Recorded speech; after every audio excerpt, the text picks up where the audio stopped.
الحمد لله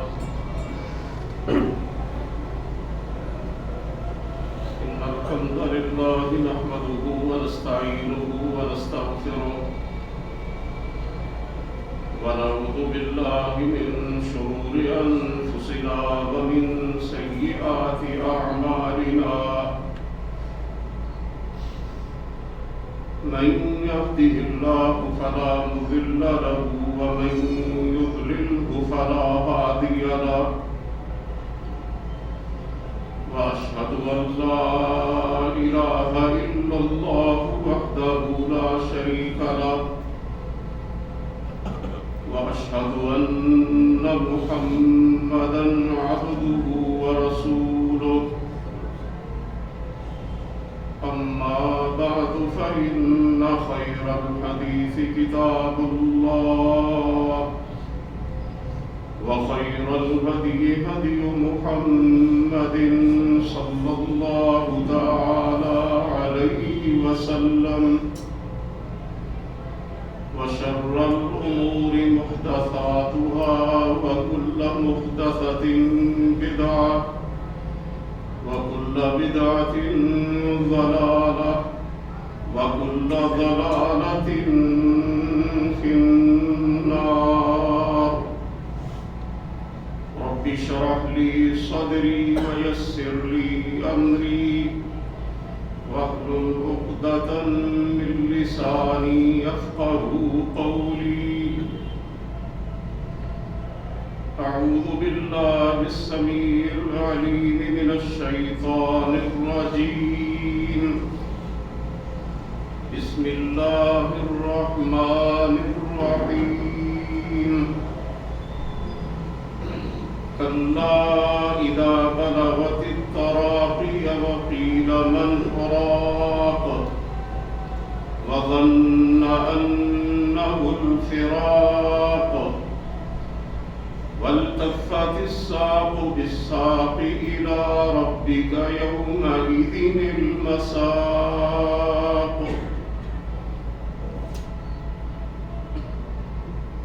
سب تعریفیں اللہ رب العالمین کے لیے ہیں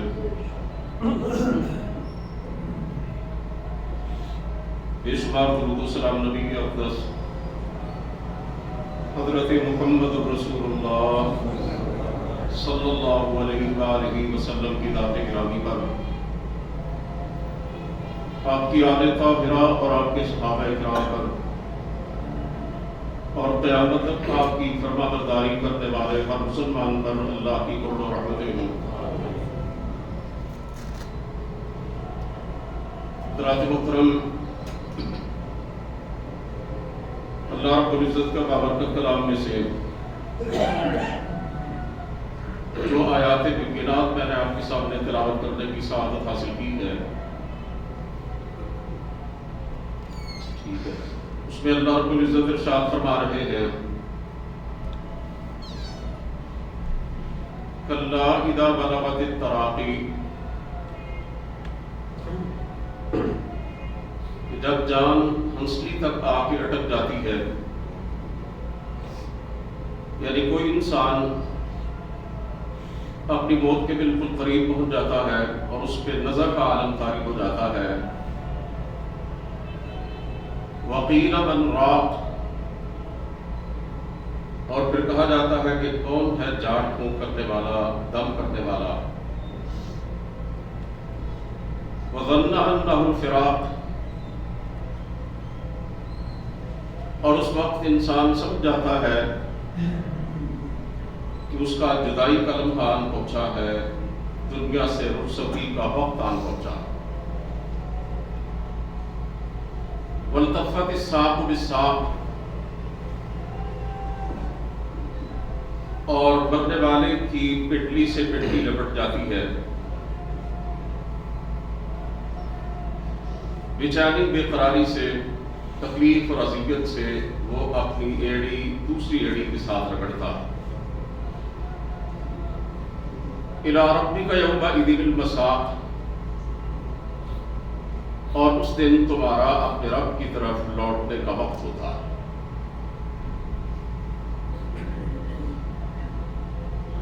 قرآن کریم کی ان آیات مبارکہ میں اللہ رب العالمین نے انسان کی موت کی کیفیت کو بیان کیا ہے،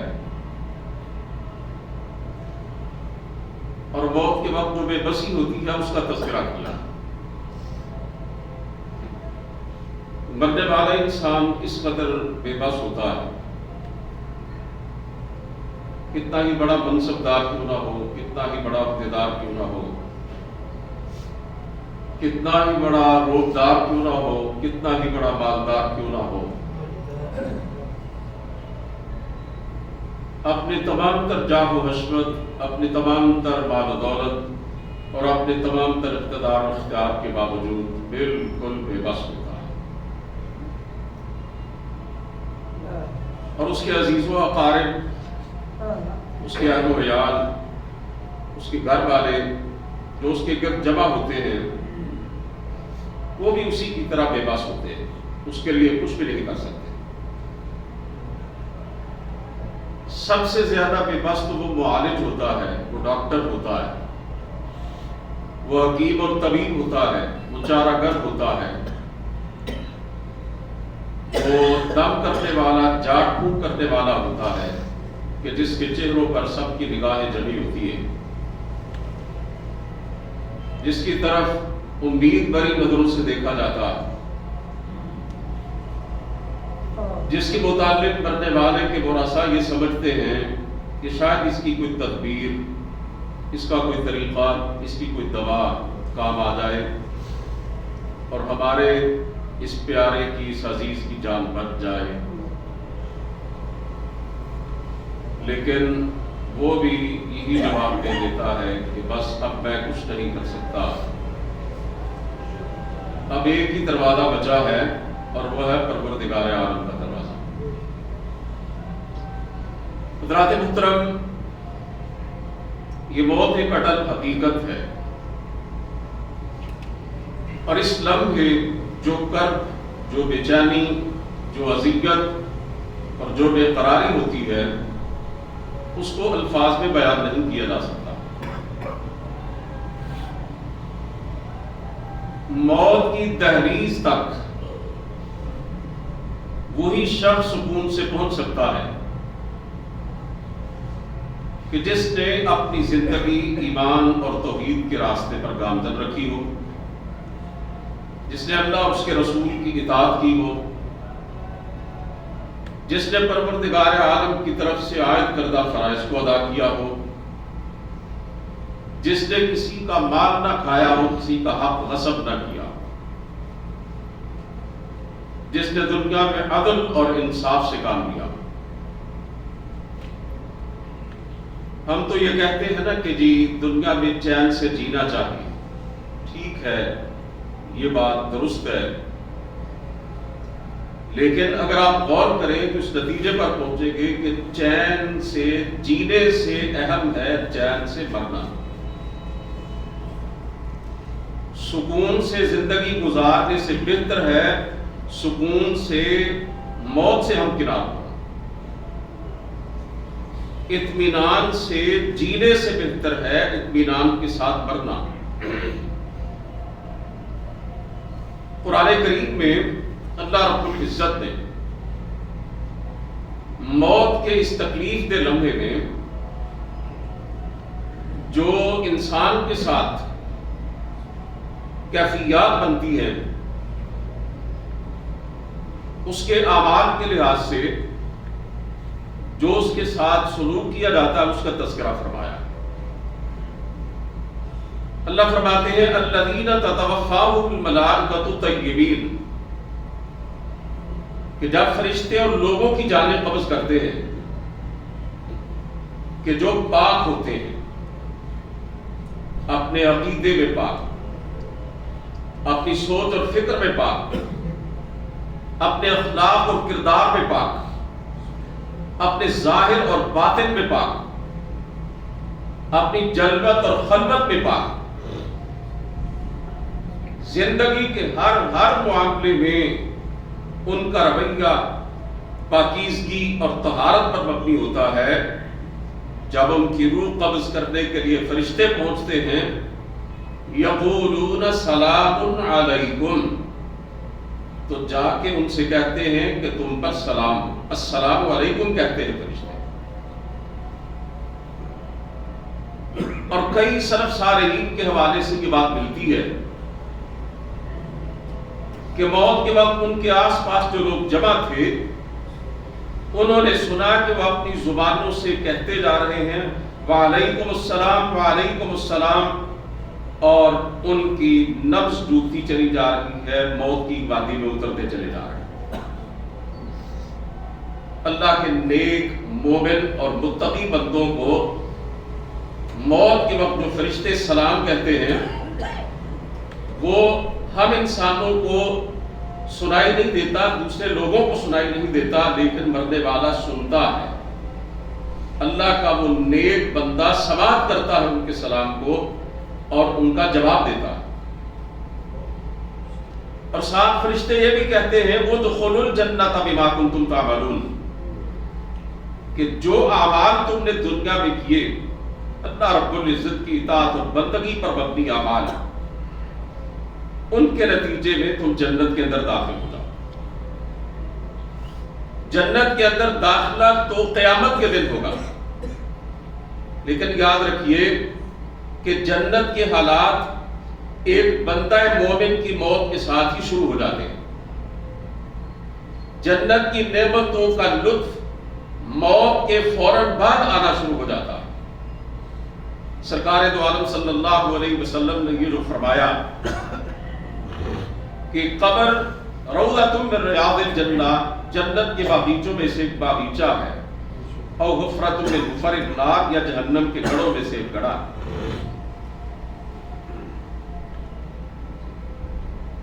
دوسرے مقام پہ اللہ تعالیٰ ارشاد فرماتے ہیں کہ بعض لوگ جو ہمارے منکر، ہمارے باغی، ہمارے نافرمان ہوتے ہیں،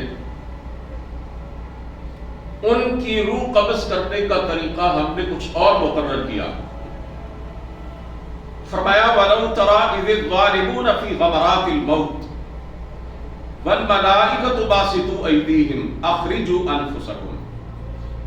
فرمایا ظالموں کے پاس جب ہمارے فرشتے جاتے ہیں ان کی جان نکالنے کے لیے، کون سے ظالم؟ جنہوں نے اللہ کے حق توحید کو ادا نہ کیا اور شرک جیسے ظلم کا ارتکاب کیا۔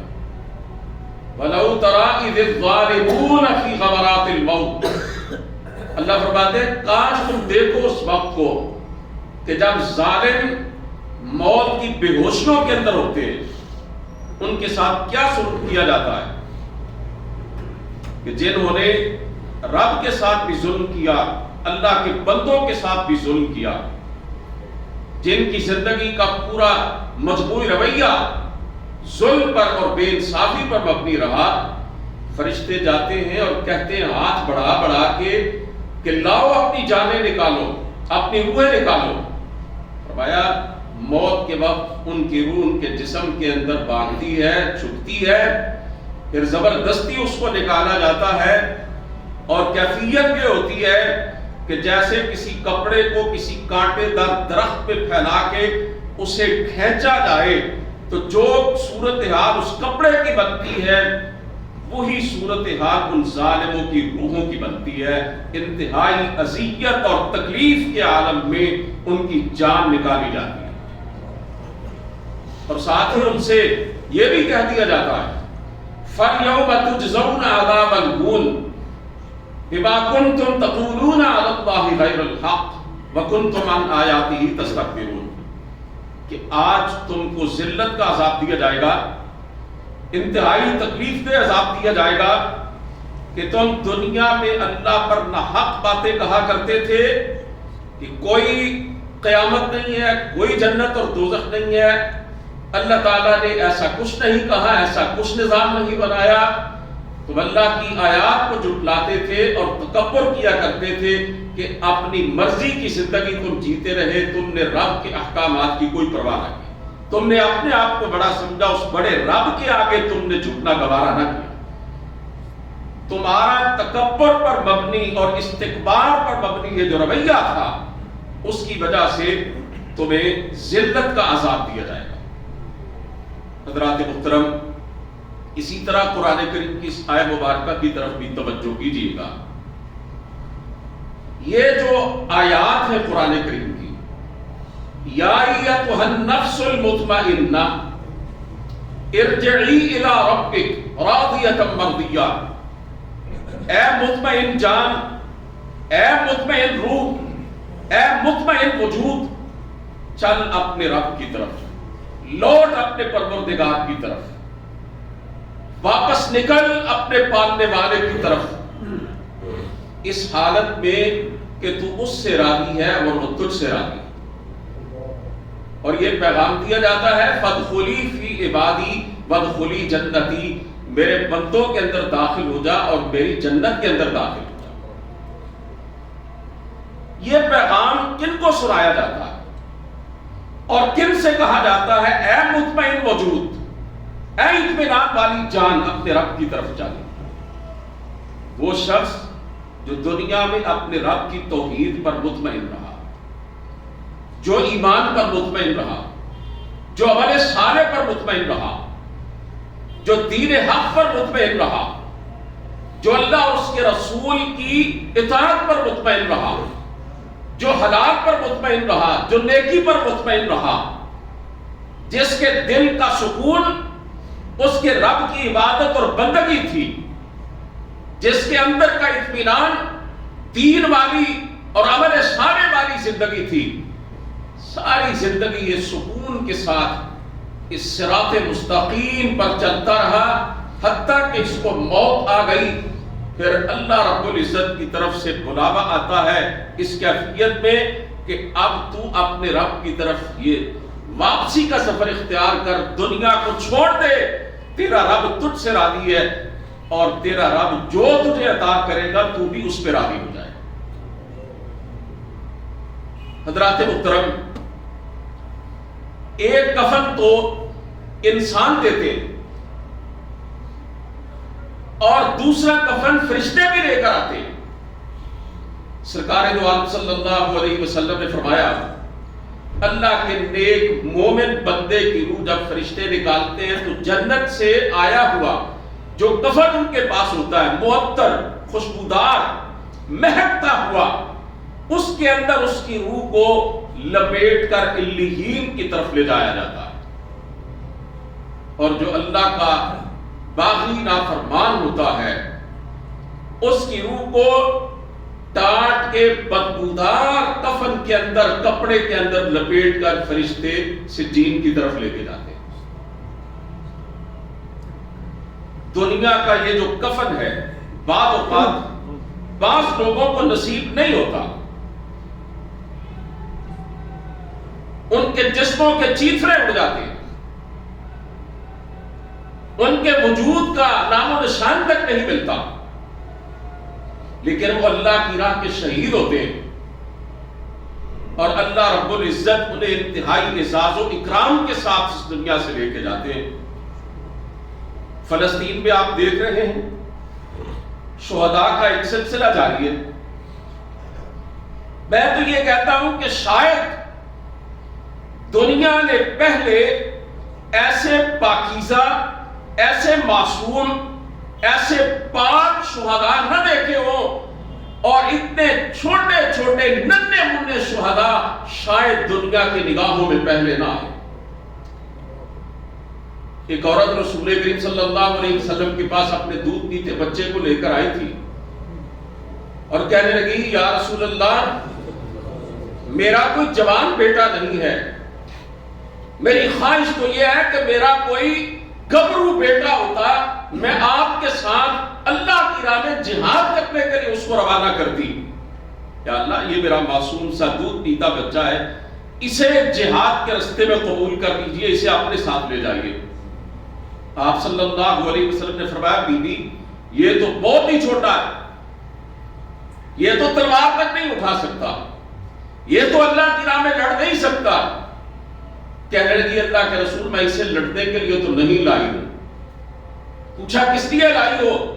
کہنے لگی اللہ کے رسول اسے اس لیے لائی ہوں کہ جب میدان جہاد میں دشمن کے تیر آپ پر رخ کرے تو آپ میرے بیٹے کو اٹھا کے آگے کر دیں، تیر اس کو لگے آپ کو نہ لگے۔ یہ ننھے منھے یہ فرشتے یہ آپ کو آج فلسطین کی سرزمین پر شہادت کے جام پیتے ہوئے دکھائی دیں گے، اور آج دنیا نے ان شہداء کے ساتھ ہونے والے ظلم اور زیادتی کو قبول نہیں کیا ہے۔ یہ اسرائیل کے ظالم یورپ اور امریکہ کے وحشی حکمران ہیں جو اپنے مفادات کے لیے اسرائیل کے ساتھ مل کر دنیا کا بدترین ظلم ڈال رہے ہیں، ورنہ کیا یورپ، کیا امریکہ، کیا کینیڈا، کیا دنیا کے غیر مسلم حکمران، حتیٰ کہ خود اسرائیل کے یہودیوں نے بھی، ان کی عوام نے بھی اس بدترین وحشت اور بربریت کے خلاف آواز بلند کی ہے۔ اور یہ شہادت کی جو موت ہے، یہ تو روایات میں آتا ہے کہ شہید کو موت کے وقت اتنی بھی تکلیف نہیں ہوتی جتنی کسی انسان کو چیونٹی کے کاٹنے سے ہوتی ہے۔ غالباً امام جلال الدین سیوطی رحمہ اللہ نے اس کا سبب بیان کیا، بڑا ایمان افروز جواب دیا کہ حضرت یوسف علیہ السلام کو اللہ نے اتنا خوبصورت بنایا تھا کہ مصر کی عورتیں ان کے حسن و جمال کو دیکھ کر اس طرح دنگ رہ گئیں، انہوں نے اپنی انگلیاں کاٹ ڈالی، اپنے ہاتھ کاٹ ڈالے، ان کو خبر تک نہ ہوئی۔ ہاتھ خود اپنے کٹ گئے، خون بہ رہا ہے اور انہیں تکلیف کا احساس تک نہیں ہے۔ حضرت یوسف علیہ السلام کے حسن و جمال میں ڈوبی ہوئی۔ تو امام صاحب فرماتے ہیں کہ جو اللہ رب العزت کے حسن و جمال کے جلووں کے اندر ڈوب کے دنیا سے جا رہا ہو، اسے جان نکلنے کی تکلیف کس طرح محسوس ہو سکتی ہے؟ جب حسن یوسف کو دیکھنے والوں نے ہاتھ کاٹے، تکلیف کا احساس نہ ہوا، تو خالق حسن کے جلوے میں ڈوب کر جو دنیا سے جا رہا ہو، اسے تکلیف کا احساس کس طرح سے ہوگا؟ عزیزان محترم، موت کے وقت انسان کے پاس فرشتے بھی آتے ہیں اور جنات بھی آتے ہیں۔ میں نے پچھلے خطبہ جمعہ میں آپ کے سامنے یہ بات عرض کی تھی کہ شیطان انسان کو گمراہ کرنے کے لیے ساری زندگی اس کے ساتھ لگا رہتا ہے۔ جب انسان دنیا میں آتا ہے، روتا ہے، سائنس اس کی کوئی بھی توجیہ بیان کرے، لیکن شریعت نے یہ بتلایا ہے، سرکار تو عالم صلی اللہ علیہ وسلم نے بتلایا ہے کہ جب انسان اس دنیا میں آتا ہے تو شیطان اسے کچوکا لگاتا ہے، اور اس کچوکے کی وجہ سے وہ اللہ کا پیدا کیا ہوا ننھا سا وجود روتا ہے۔ پہلے دن ہی شیطان بتلا دیتا ہے کہ میں تیرا دشمن ہوں اور میں نے تیرے پیچھے لگنا ہے، تیری گمراہی کا پورا سامان کرنا ہے۔ موت تک یہ پیچھا نہیں چھوڑتا۔ میں نے کہا تھا شیطان وسوسے ڈالتا ہے انسان کے اندر، تفصیل سے بات ہوئی تھی۔ جب موت آتی ہے تو فرشتے بھی آتے ہیں اور شیاطین بھی آتے ہیں۔ شیطان کی حاضری ہمارے ہر کام میں ہوتی ہے، کھانے پینے میں بھی ہوتی ہے اگر ہم اللہ کا نام لے کر کھانا پینا شروع نہ کریں۔ ہمارے سونے جاگنے میں بھی اس کی حاضری ہوتی ہے، ہمارے کاروبار تجارت میں بھی ہوتی ہے، ہماری نماز میں بھی ہوتی ہے، ہماری عبادات میں بھی ہوتی ہے۔ وہ ہر معاملے میں آ کر دخل اندازی کرتا ہے۔ اسی لیے تو قرآن کریم کے اندر یہ دعا سکھلائی گئی، وَقُلْ رَبِّ أَعُوذُ بِكَ مِنْ ہَمَزَاتِ الشَّيَاطِينِ وَأَعُوذُ بِكَ رَبِّ أَن يَحْضُرُونِ۔ اللہ فرماتے ہیں میرے حبیب یہ التجا کیا کرو میری بارگاہ میں کہ اے میرے پروردگار، میں شیطانوں سے تیری پناہ چاہتا ہوں اور اس بات سے بھی تیری پناہ چاہتا ہوں کہ وہ میرے پاس آئیں۔ حضرت امام احمد بن حنبل رحمۃ اللہ علیہ جب اس دنیا سے جا رہے تھے، آپ کو معلوم ہے کتنی عظیم شخصیت تھی، ان کے گرد جو لوگ جمع تھے انہوں نے جان کنی کے عالم میں حضرت امام احمد بن حنبل رحمۃ اللہ علیہ سے کہنا شروع کر دیا، کلمہ پڑھیے لا الہ الا اللہ پڑھیے، لا الہ الا اللہ کا ورد کیجیے، لیکن امام صاحب کی زبان سے بار بار نکلتا تھا لا نہیں نہیں۔ تھوڑی دیر کے بعد انہیں کچھ افاقہ ہوا تو یہ بتلانے لگے کہ تم مجھے لا الہ الا اللہ پڑھنے کی تلقین کر رہے تھے، کلمہ توحید کی تلقین کر رہے تھے، ایمان پر ثابت قدمی کی تلقین کر رہے تھے، اور شیطان مجھے شرک کے حوالے سے اکسا رہا تھا، وسوسہ اندازی کر رہا تھا، اور میں شیطان سے کہہ رہا تھا لا۔ تو جب ایسے عظیم، ایسے جلیل القدر اور ایسے مومن متقی لوگوں کے سامنے موت کے وقت شیطان آ کر انہیں گمراہ کرنے کی پوری کوشش کرتا ہے، تو پھر عام مجھ جیسے، آپ جیسے جو گناہگار انسان ہیں، ان کے حوالے سے جو صورتحال ہے وہ آپ کے سامنے ہے۔ تو عزیزان محترم، شیطان موت کے وقت بھی آ کے وسوسہ اندازی کرتا ہے۔ اسی لیے رسول کریم صلی اللہ علیہ وسلم نے فرمایا لقنوا موتاکم لا الہ الا اللہ، اپنے مرنے والوں کو لا الہ الا اللہ کی تلقین کیا کرو کہ من کان آخر کلامہ لا الہ الا اللہ دخل الجنہ، جس کی زبان سے نکلنے والے آخری الفاظ لا الہ الا اللہ ہوں گے وہ جنت کے اندر داخل ہوگا۔ بعض لوگ آپ نے دیکھے، آپ نے سنے بھی ہوں گے کہ وہ دنیا سے جا رہے ہوتے ہیں اور ان کی زبانوں پر لا الہ الا اللہ باوجود تلقین کے بھی نہیں آتا۔ سیالکوٹ کا ایک ذمہ دار تھا، دن دولت کا پجاری تھا، زمین کی زیادہ سے زیادہ اراضی کی اسے ہوس لگی ہوئی تھی، وہ دنیا سے جا رہا تھا، آخری لمحات تھے، اس کے عزیز و اقارب اس کے پاس تھے، کہتے لا الہ الا اللہ پڑھو، خود بھی پڑھتے، لیکن وہ کہتا تھا میرا مرلہ، مرلہ زمین کو کہتے، ہائے میرا مرلہ، ہائے میرا مرلہ، یہ کہتے کہتے وہ دنیا سے چلا گیا۔ اور دوسری طرف امام ابن تیمیہ رحمہ اللہ، امام صاحب کی جب وفات ہوئی تو قرآن کریم کا ورد کر رہے تھے، اور سورۃ القمر کی آخری 2 آیات ان کی زبان پر تھی، بار بار انہی کو پڑھ رہے تھے۔ وہ آیات کیا ہے؟ ان المتقین فی جنات و نہر فی مقعد صدق عند ملیک مقتدر۔ امام ابن تیمیہ رحمہ اللہ بار بار یہ آیت پڑھتے تھے جن میں اللہ نے فرمایا کہ متقی لوگ، پرہیزگار لوگ، میرے مطیع اور فرما بردار لوگ جنت کے اندر اور نہروں کے اندر ہوں گے، اور اللہ رب العزت کے ہاں ان کا بڑا اونچا مقام اور مرتبہ۔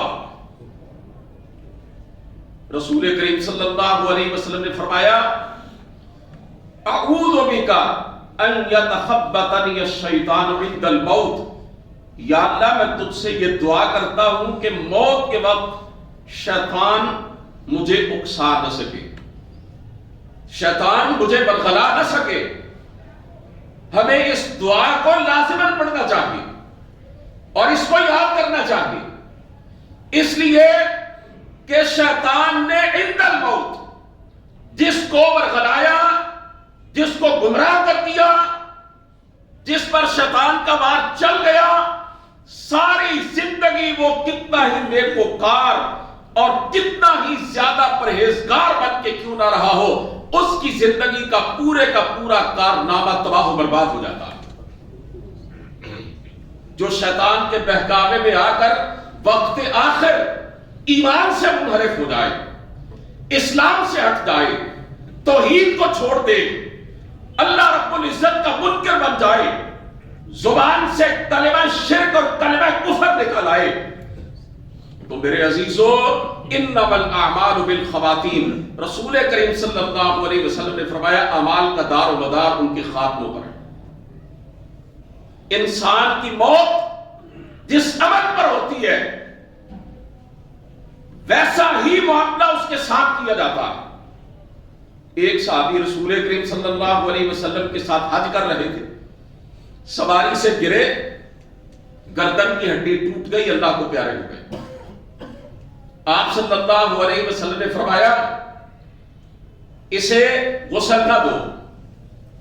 اسے کفن بھی نہ دو، احرام کے لیے 2 کپڑوں کے اندر اس کو دفناؤ، انہ یبعث یوم القیامت ملبیا، کہ جب یہ قیامت کے دن اللہ کی بارگاہ میں پیش ہوگا تو جیسے آج لبیک اللہم لبیک کہتا ہوا دنیا سے گیا ہے، اسی طرح لبیک لبیک کی صدائیں لگاتا ہوا اللہ کی بارگاہ میں پیش ہوگا، اسی طرح اپنی قبر سے اٹھے گا۔ سرور کائنات علیہ الصلوۃ والسلام نے شہداء کے بارے میں فرمایا لونہ لون الدم والریح ریح المسک، شہداء کا خون روز قیامت ان کے جسموں سے بہ رہا ہوگا، جیسے دنیا میں کٹے پھٹے وجود کے ساتھ وہ گئے تھے، اللہ کی راہ میں انہوں نے جام شہادت پیا تھا، اسی طرح بہتے بدن لہو کے ساتھ وہ اللہ کی بارگاہ میں آئیں گے۔ ان کا خون دیکھنے میں رنگت کے لحاظ سے تو خون ہوگا، لیکن اس سے مشک و عنبر کی خوشبوئیں پھوٹ رہی ہیں۔ اس لیے بھائیو یہ دعا یاد کرو، اسے اپنا وظیفہ اور ورد بناؤ۔ اللہم انی اعوذ بک من ان یتخبطنی الشیطان عند الموت، یا اللہ میں تیری پناہ طلب کرتا ہوں کہ موت کے وقت شیطان مجھے گمراہ کر دے، مجھ پہ اس کا وار چل جائے۔ رسول کریم صلی اللہ علیہ وسلم کی یہ جو حدیث پاک ابھی میں نے آپ کے سامنے پڑھی ہے، انما الاعمال بالخواتیم، اعمال کا دار و مدار خاتموں پر ہے۔ اس کا مطلب یہ ہے کہ موت کے وقت، موت کے قریب انسان سے جیسے اعمال سرزد ہوتے ہیں ویسا ہی آگے اگلی منازل میں اس کے ساتھ معاملہ اللہ کی طرف سے کیا جاتا ہے۔ رسول کریم صلی اللہ علیہ وسلم نے صحابہ کرام کو بتلایا کہ اللہ تعالیٰ جب کسی بندے کے ساتھ خیر کا اور بھلائی کا ارادہ کرتے ہیں تو اللہ اسے استعمال کر لیتے ہیں، اللہ اس سے کام لے لیتے ہیں۔ اذا اراد اللہ بعبد خیرا، کہ جب اللہ کسی بندے سے بھلائی کرنا چاہتے استعملہ، اسے استعمال کر لیتے ہیں۔ تو صحابہ نے پوچھا یا رسول اللہ اس کا کیا مطلب ہے، اللہ تعالیٰ کیسے استعمال کرتے، کیسے کام لیتے ہیں بندے سے؟ آپ صلی اللہ علیہ وسلم نے فرمایا وفقہ لعمل صالح، اللہ تعالیٰ اپنے اس بندے کو نیک اعمال کی توفیق عطا کر دیتے ہیں۔ اس کا یہ مطلب نہیں ہے کہ موت سے 1 منٹ ہی پہلے کوئی بندہ نیک کام کرے اور پھر 1 منٹ کے بعد اس کی موت ہو جائے گی، نہیں، آخری دن 1 دن پہلے، حتیٰ کہ کسی بندے کی زندگی کے ماضی کے نسبت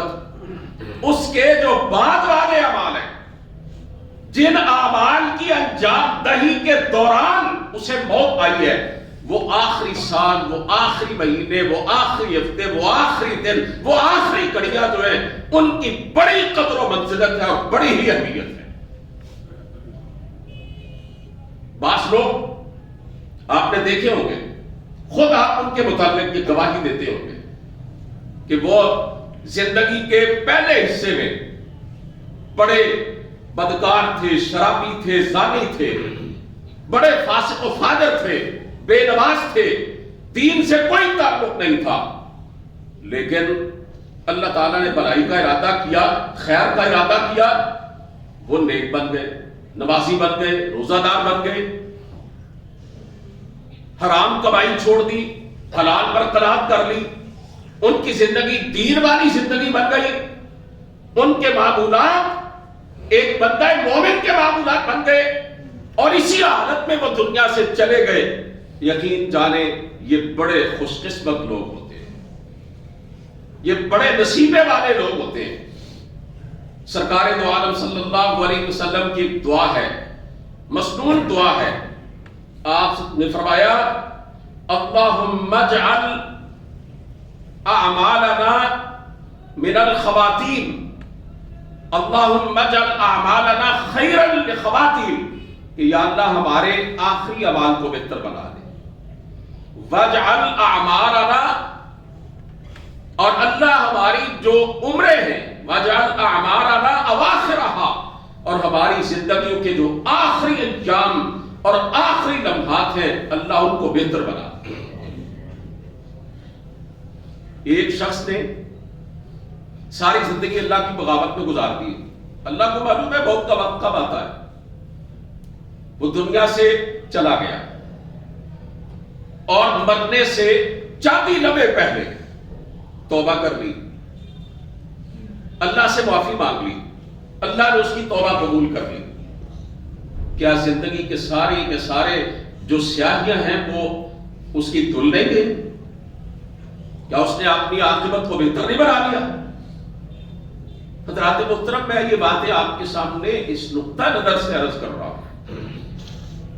مجھے محسوس ہوا، میں نے سنا، میں نے دیکھا، میں نے جنازوں میں شرکت کی، آپ بھی اسی ماحول میں رہتے ہیں، اسی معاشرے میں رہتے ہیں، آپ نے بھی مشاہدہ کیا ہوگا، جائزہ لیا ہوگا کہ آج کل اموات بڑی تعداد میں دیکھنے میں آ رہی ہیں۔ ہر روز ہم کسی نہ کسی کی نماز جنازہ میں شرکت کرتے ہیں۔ یہ جنازوں میں شرکت اور یہ ہمارے سامنے روزانہ انسانوں کا دنیا سے اٹھتے جانا،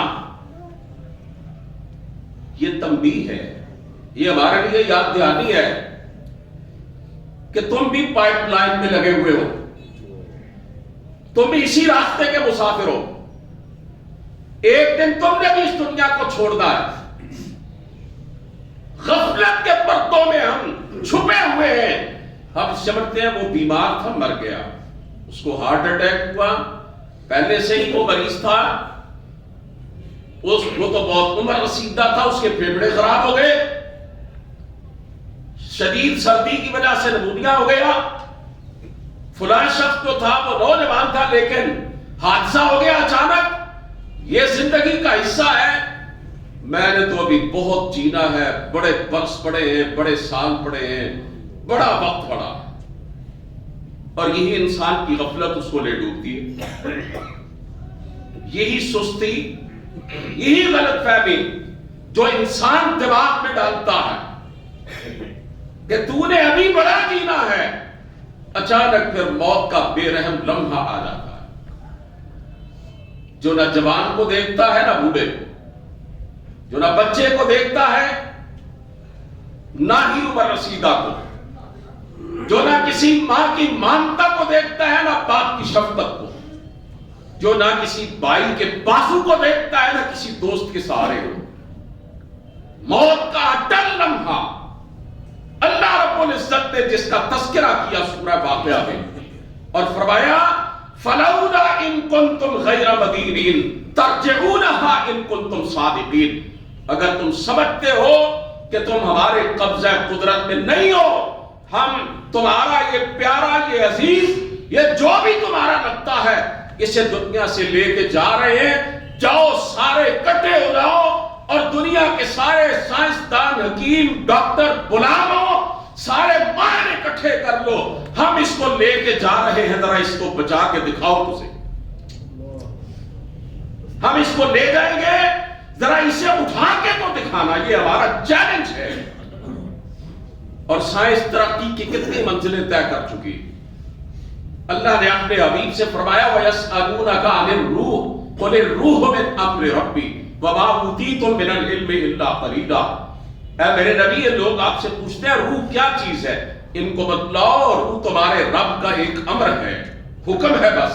اور تمہیں اس کے بارے میں بہت تھوڑا علم دیا گیا ہے۔ روز اول جیسے سائنس روح کے حوالے سے بالکل انجان اور بے خبر تھی، آج کی جدید ترقی یافتہ دنیا کے اندر بھی